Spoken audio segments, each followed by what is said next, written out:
Hello दोस्तों, नमस्कार।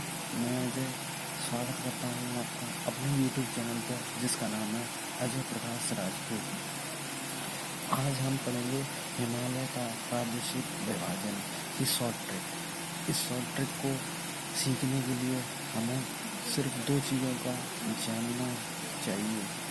Number एक, नदियों, और नंबर दो, हिमालय। नदियों के लिए शॉर्ट ट्रिक है शीस काटे ब्रह्मा। सिर्फ हमको एक लाइन याद करनी है, शीस काटे ब्रह्मा। और हिमालय को याद करने के लिए हमें एक लाइन याद करनी है, पकना।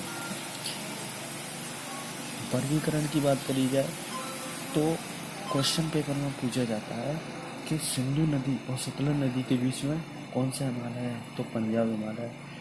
सतलज नदी और काली नदी के बीच में कौन सा हिमालय है, तो कुमाऊं हिमालय। काली नदी और तीस्ता नदी के बीच में कौन सा हिमालय है, तो नेपाल हिमालय।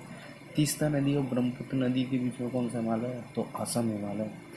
शीस के बीच में तुमको पी रखना है, स और का के बीच में के रखना है, और का और टे के बीच में एन रखना है, और टे और ब्रह्मा के बीच में ए रखना है। सी का मतलब है सिंधु नदी, स का मतलब है सतलज नदी, का मतलब है काली नदी, टे का मतलब है तीस्ता नदी, और ब्रह्मा का मतलब है ब्रह्मपुत्र नदी। तो इस इस तरह से हम इस ट्रिक को आसानी से सीख सकते हैं। और हिमालय को सीखने के लिए हमें याद करना है पकना।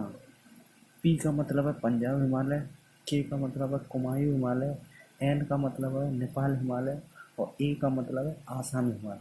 तो इस प्रकार के क्वेश्चन पेपर में जब पूछा जाता है कि सिंधु नदी और सतलज नदी के बीच में कौन सा हिमालय है, तो पंजाब हिमालय। सतलज नदी और काली नदी के बीच में कौन सा हिमालय है, तो कुमायूं हिमालय। काली नदी और तीस्ता नदी के बीच में कौन सा हिमालय है, तो नेपाल हिमालय। और तीस्ता नदी और ब्रह्मपुत्र नदी के बीच में कौन सा हिमालय है, तो आसाम हिमालय। तो इस प्रकार से हम इस क्वेश्चन को आसानी से हल कर सकते हैं एग्जाम में। और भी अधिक सीखने के लिए मेरे चैनल को सब्सक्राइब करें, जिसका नाम है अजय प्रकाश राजपूत।